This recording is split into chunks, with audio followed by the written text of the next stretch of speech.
Is it okay to do it from here, Mago? Yeah, it's okay to do it from there. Hello. So glad to see people out tonight on a Sunday evening. So happy for you to come out and share with us as we talk about Guatemala and listen to Ron's music and the information about Guatemala.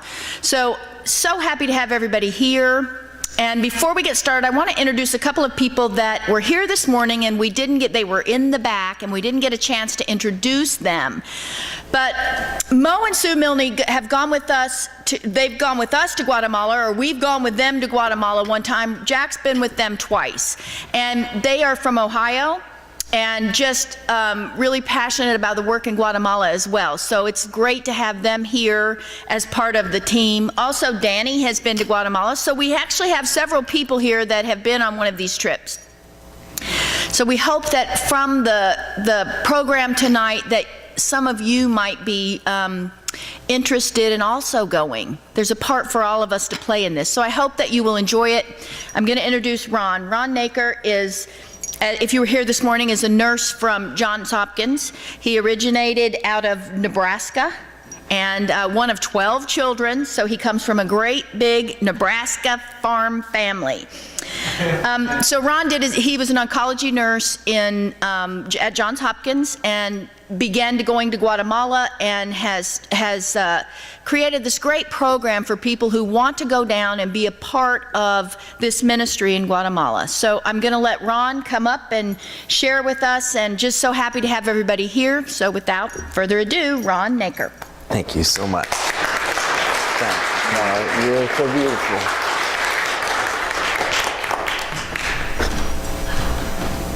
Okay, bueno. Bienvenidos a todos. Jack me dijo, Ronaldo, tú necesitas hablar en español en este momento. Jack, it's not working. He said, no, you should talk in Spanish. That'll wake him up.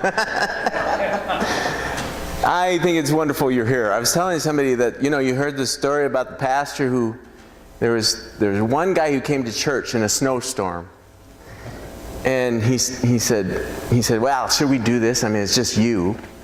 And the farmer said to him, he said, well, Pastor, look, if just one cow comes home, I feed it. So they go into the service. He preaches a half an hour, and he gives them the whole spiel, everything. And then after I said, well, Pastor, that was really, really nice. He says, but if one cow comes home, I don't give him the whole load.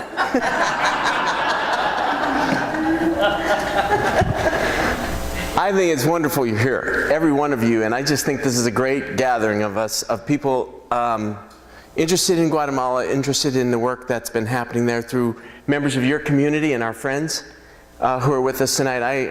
I was saying earlier today just how much this moves me, and on behalf of the people that I've gotten to know down there and of People for Guatemala, kind of a sister organization with me down in Guatemala, how much we appreciate your interest. And that you're open to it is just such a gift to us, and I really thank you for that. As Kala was saying, I grew up in Nebraska, and that was our farm, our little family farm. I was the third of, as she said, 12 kids, and I was the milker. I always said the reason I ended up becoming a priest is because it was so ritualistic. You did the same thing. And I kind of like that part of it. Yes, I was a priest for 18 years in northeast Nebraska. I was ordained for the Archdiocese of Omaha. And about the year 2000, I don't know, I started being awakened in the middle of the night. Like, what's this about?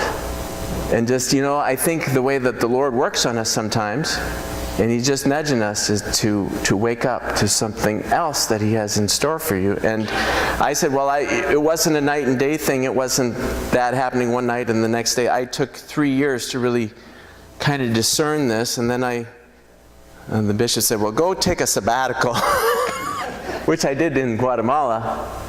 And it helped me, Guatemala helped me process more. I saw the poor there. And I thought maybe that this is the way the Lord was calling me. And then this is my dad. I'll try to explain this to my dad. A very good guy. from all the things, as each of their kids put them through, as you know, with children probably, we all have our things. And I put him through several things, and I said, Dad, I think the Lord has called me to minister outside the temple. What are you talking about? You didn't go through all of that for this. But he was the kind of dad that said, you need to do what you're supposed to do, and I will love you no matter what. And that's what he did until his dying day. He actually, that year, then I went down to Guatemala. He died while I was there. Or I got home before he died. He had several strokes, and then he died. And that was actually, since then, that was the last Mass that I presided at. It was his funeral, and it just took him with me into this. The Lord, in seminary, I had to do an exegesis on a passage of the rich young man, and I don't think that Jesus says this to everybody, but I felt like that story of the rich man. He said, go sell everything that you have and come and follow me. And I enjoyed the work within the church. I enjoyed the work within the temple very, very much. But I felt like this was that call to say, I have something more. And, it's something when I really do believe that when we follow the call of Christ in our life, when we open up to the wonders of all that the amazing things happen in our life. And this is kind of what Guatemala has been like for me. Just this burgeoning of meaning, of hope for life. People say, oh my gosh, you're doing this great thing down there. I'm saying, I am? Because it's been very joyful for me. And I think that the poor have a way of teaching us how to really be joyful and hopeful in life. And so I'm kind of grooving on this, and so it's nice when people say, oh, you're doing great. But I want to share that with people, and I think it does make a difference when they come. So that is part of what we're doing here tonight, is we're kind of saying, well, what is the Lord calling me to? Could I go there? Could I do that? Well, I can't build a building. I said, what's important is that, you have an open mind. We always have things for people to do. And if you can get around, okay, it's a really great experience. I played a piece this morning that I wrote in memory of that. There was a young doctor, in case you weren't here, that was in the Department of Radiation Oncology where I worked, and had a sarcoma. And ended up, the sarcoma got the best of him. He died. We were all stunned, and we were all trying to deal with it in different ways. And I wrote these 4 meditations, and I'd like to start with another one of those tonight, and it's called Foundation. And he was this type of guy that he took his gifts and he allowed them to blossom, and was a great inspiration to so many of the other physicists in the department, the other doctors, and of course as nurses who were there. And so this piece it's called Foundation, but it just celebrates this thing when you have a gift and you allow it, you don't just let it sit there, but you allow it to become. And that's what we celebrate in this piece I'd like to play.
So Jack's been kind of my coach here.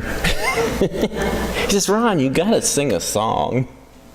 Okay, I said, Jack, okay, maybe I can pull a couple of these out. And this little song is Psalm 143.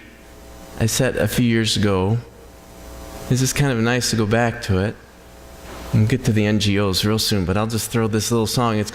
It's called In the Morning, Psalm 143.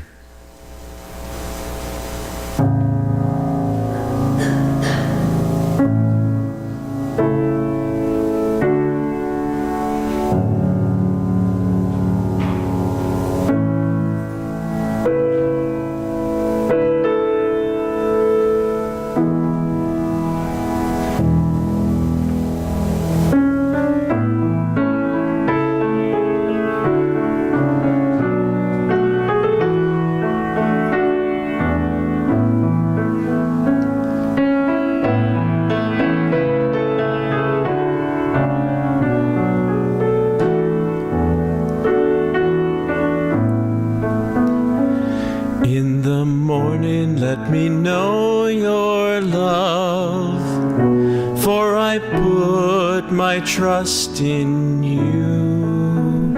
Make me know the way I should walk, for to you I lift up my soul. Rescue me, Lord, from my enemies. I have fled to you for refuge. Teach me to do your will, for you, O Lord, are my God. In the morning let me know your love, for I put my trust in you. Make me know the way I should walk, for to you I lift up my soul. Let your good spirit guide me in ways that are level and smooth. For your name's sake, Lord, save my life. In your justice, save my soul from distress.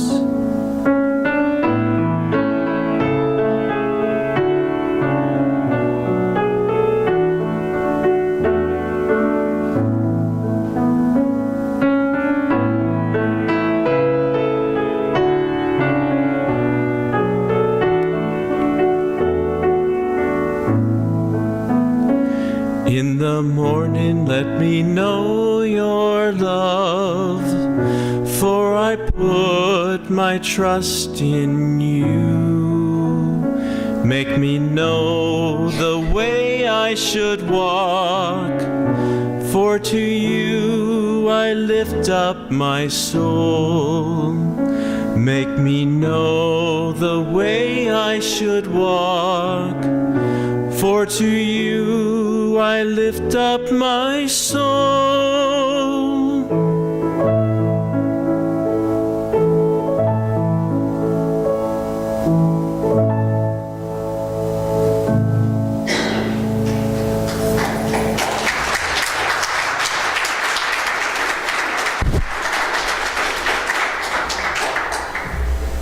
He put me up to it. I can't. So, just a little bit about Guatemala and the work of NGOs there. NGOs are non-governmental organizations, right? And if you follow it all, what's going on in Guatemala, you'll know that there are a lot of them there. A lot of great people from this country, from the United States, have gone down there and are doing amazing things. So there's a lot of us doing this kind of work.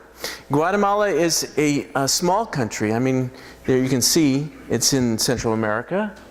Right there below Mexico, Belize is off to that little green part that comes down. And then there's El Salvador, Nicaragua, and Honduras, Panama, Costa Rica, in there. Just the reverse there. And then, so then this is Guatemala. It's divided up into what's called departments. And then if we go to the next one, isn't he good? He is so great. So you see Guatemala. Do you see Guatemala on that map? See it there in the middle? That's Guatemala City. That's where people fly to if you're going to Guatemala. You fly to Guatemala City. And then if you drive southwest, you'll get to Antigua, which is in that pink thing next to Guatemala. That's Zacatepecas, the department of Zacatepecas. And where we're working is mostly up in Chimaltenango, which is the department, which is like a state. And then if you go, Chimaltenango it's just to the left, our left of the pink thing there above the yellow. That's Chimaltenango. And San Martin is up in the northeast corner of that. And that's where People for Guatemala that I'm associated with has done the majority of the work. And it's really important for people when they go to Guatemala, when they want to do that kind of work, that they don't do what's called mission creep. Because there's so many needs that you really have to discipline yourself to focus. And Ken and Lois have really focused in this area of Chimaltenango, doing all kinds of things, water projects, building projects, school projects, health clinics, just in that little area up there. But what's so incredible about it is geographically, it's very challenging. Because people live on these ridges and then you have to go down into the valleys, and it's incredibly beautiful, but also a challenge. I just finished a couple weeks out there with a group of nurse practitioners from Northern Arizona University. And so you've got 14 nurse practitioners, and then you have 8 translators, and then you have 2 other doctors, and by the time you know it, you got a bus full of 30, and getting them up and down those ravines and through that is really quite an amazing thing.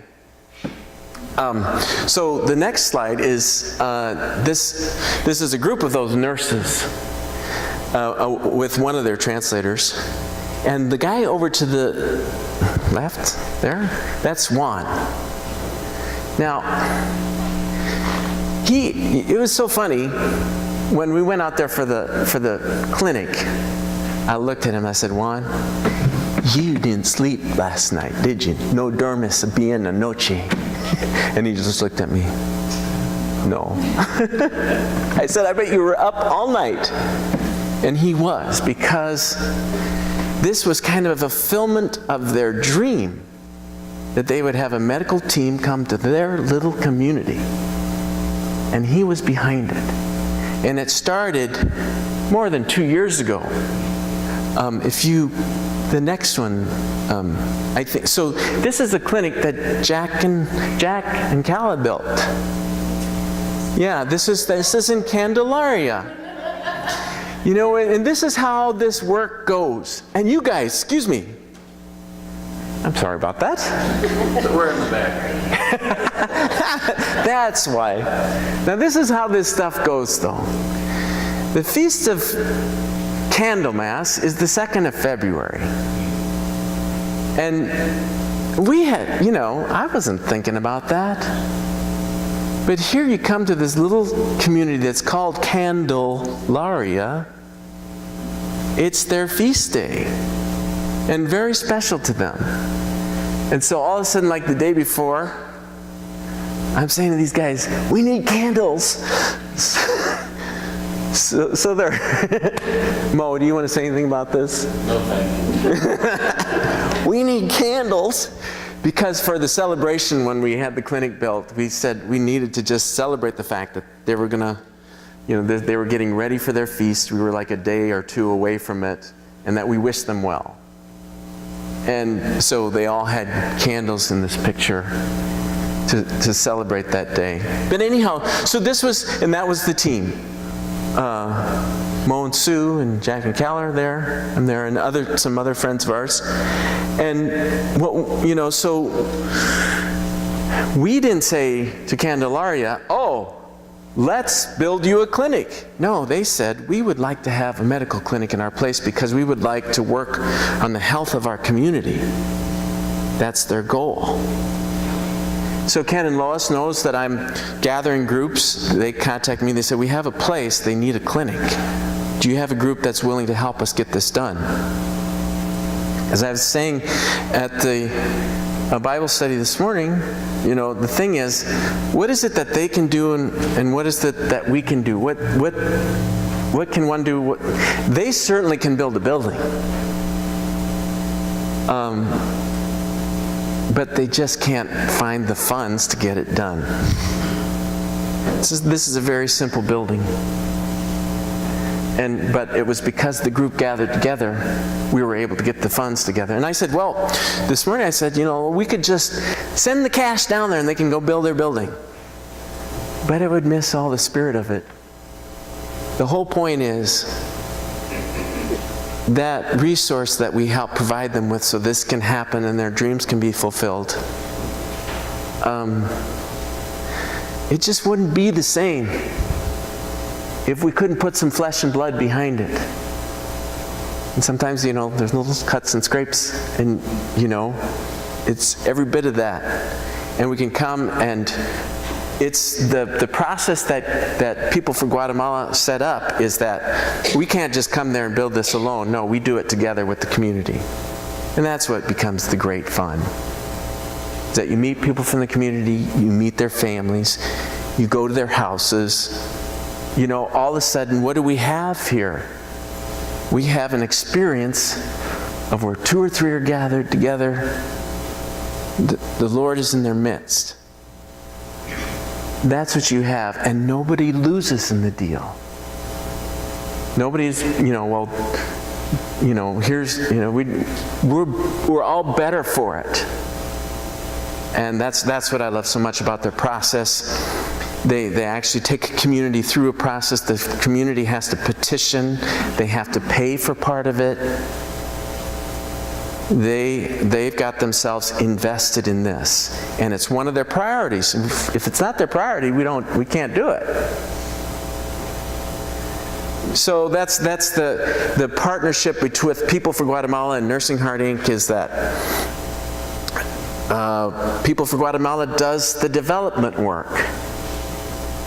And I do the fundraising from the other side and get the group down there and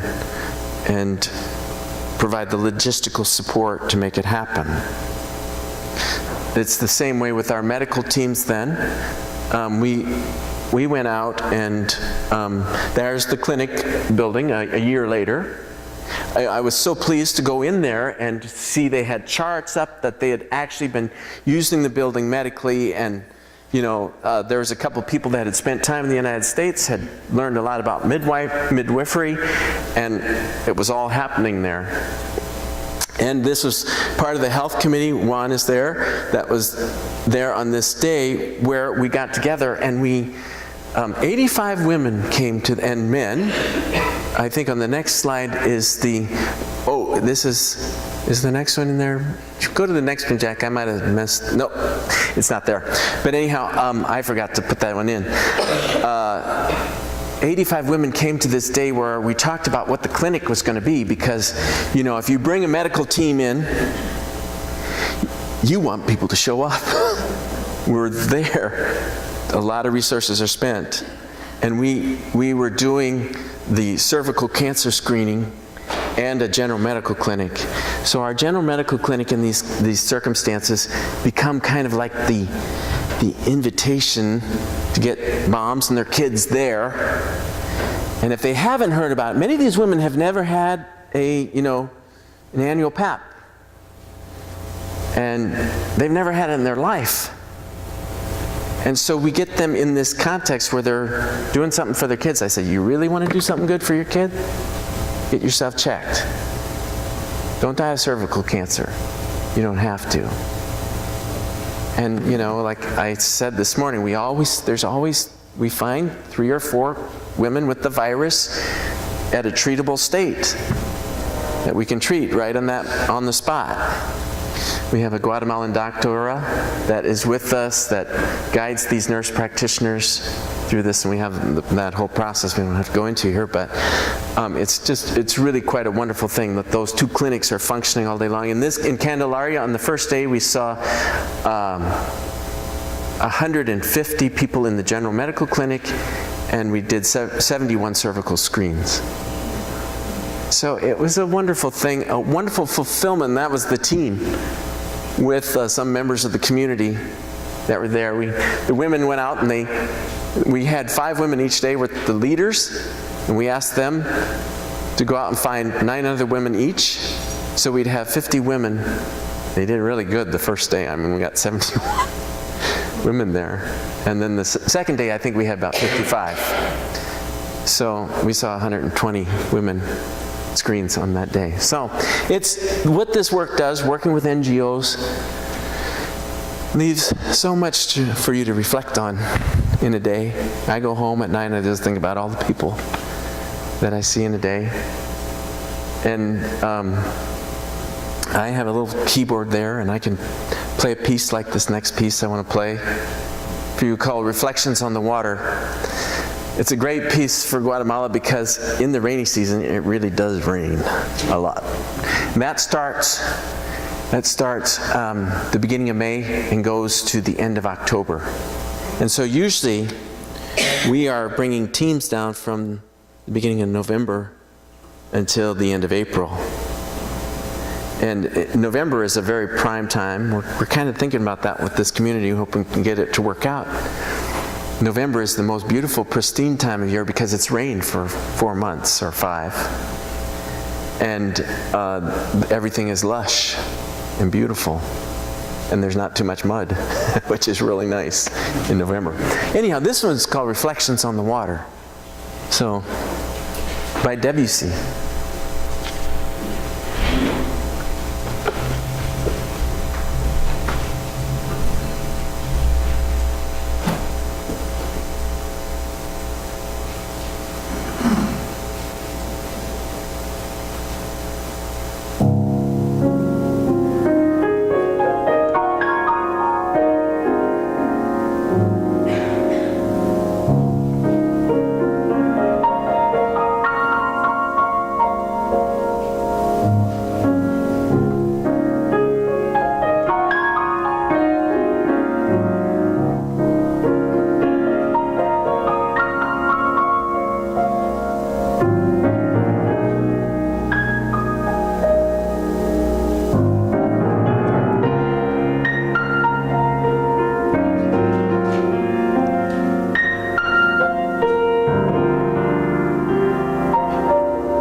you.